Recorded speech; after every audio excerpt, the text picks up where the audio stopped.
Welcome to another episode of Hack Naked TV. I'm your host, Lyons, and today is March 17th, 2016. That's right, St. Paddy's Day.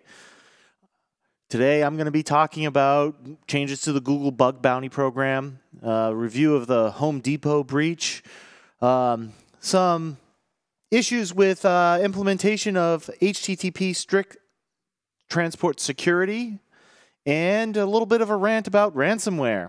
As always, this episode is brought to you by Black Hills Information Security, the leaders in pen testing and active defense. Email consulting at Black Hills InfoSec today to request a quote. So, FBI's most wanted cyber criminals. We're all shaking in our boots, right?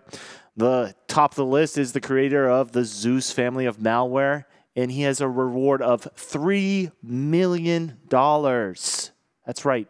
3 million. Also on the list is a spam lord accused of stealing millions of email addresses and a number of Chinese cyber spies, aka Chinese military cyber warriors that have been charged with crimes in the U.S. Link to the FBI's site of the top 10 is in our show notes. Check it out.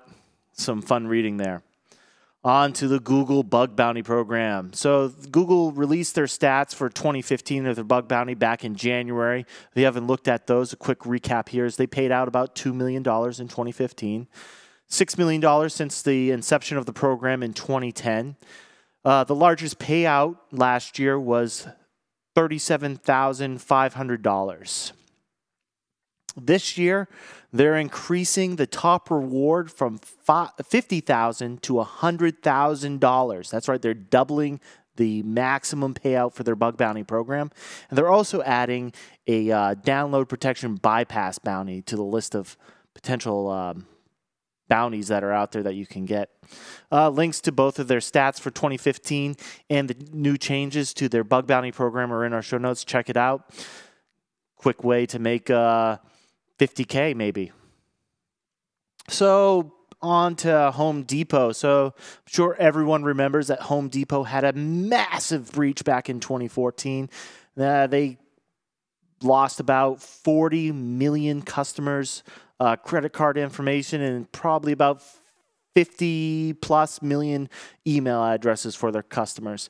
Well, they just reached a settlement about that breach, and they have agreed to pay, or they've been told to pay, $19.5 million in that settlement.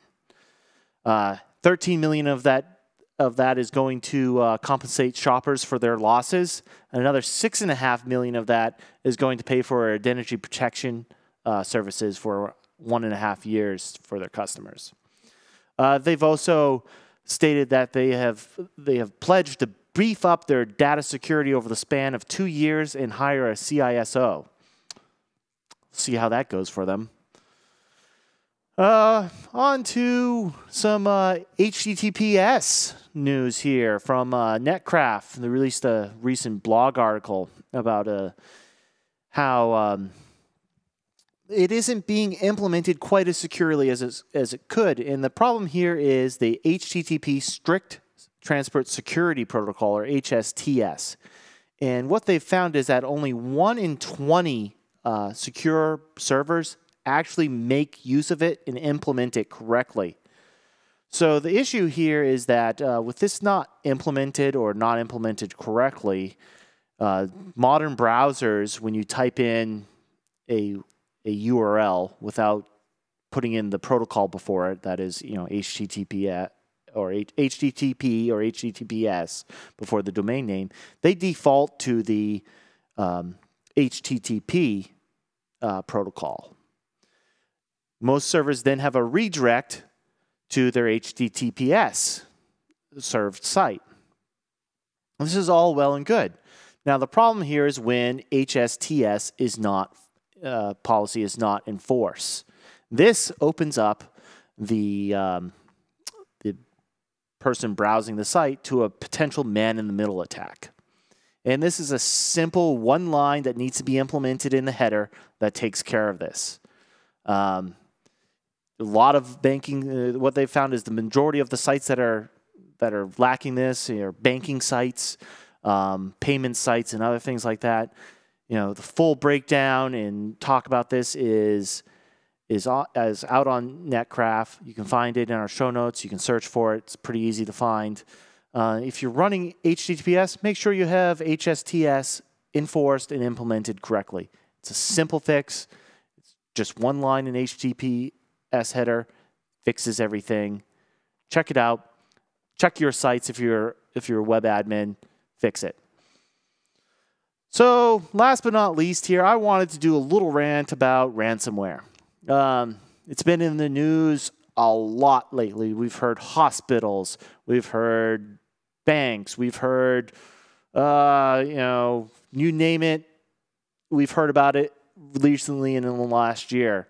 Government agencies, police offices, whatever. It's out there. It happens. The vector of attack is the same as any other malware out there. And the primary one here is phishing. Like most malware out there, humans are the weakest link here. We have great security over there, but people will still click on links. They will still open up email attachments. They will still click through, okay, next, install, without looking. We've programmed them to do that. And ransomware is a simple fact that this is an easy way for criminals to make money. I've had sysadmin jobs, and we combated this on a daily basis in some of the organization I was in because of the type of environment I was. Public university. It sucks. Don't do it. So you need to have controls in place to catch this and head it off at the pass. Endpoint protection can be hard. It's costly to do backups of all of your endpoints. But protecting your file servers, your database servers with regular backups, checking those backups, testing those backups, and making sure you can restore from them. Shadow copies in Microsoft products. There's a number of ways that you can protect against this. One of my favorites was with our file servers. Most of these ransomwares will put a file in there telling you what you need to do to look for, to get the key, to pay them, instructions. These files are almost always named the same for the different malwares. I created alerts for my file systems looking for these file names. Whenever these file names showed up on my file servers, I immediately sent out a blast email to all of the sysadmins. It sent out SMS texts, and we got on there and we disabled the shares immediately. Did this protect us from the shares starting to get encrypted? No, but we headed it off at the pass and we prevented it. We were able to find the user that was infected, that was encrypting those file shares from their endpoint, kick them off the network, and prevented what was a problem from becoming a huge problem. We're then able to go to our backups, restore. Yes, maybe we lost a few hours of data because our backup schedule, but that's better than having to pay $30,000, $17,000, who knows how much money in Bitcoin to maybe possibly get a decryption key. So the key here is backup. Have good backups. Have a plan in place on how you're going to deal with this when it happens. It's going to happen. It's going to happen to everyone. It's going to happen to an endpoint. It might happen to a file server. Have a plan in place. That's it for that rant for ransomware. That's it for this episode of Hack Naked TV. Thank you for listening. Check out our show notes, wiki.hacknaked.tv. Email the show at theshow.hacknakedtv. Check out our main show. Thank you very much, and we'll talk to you next time.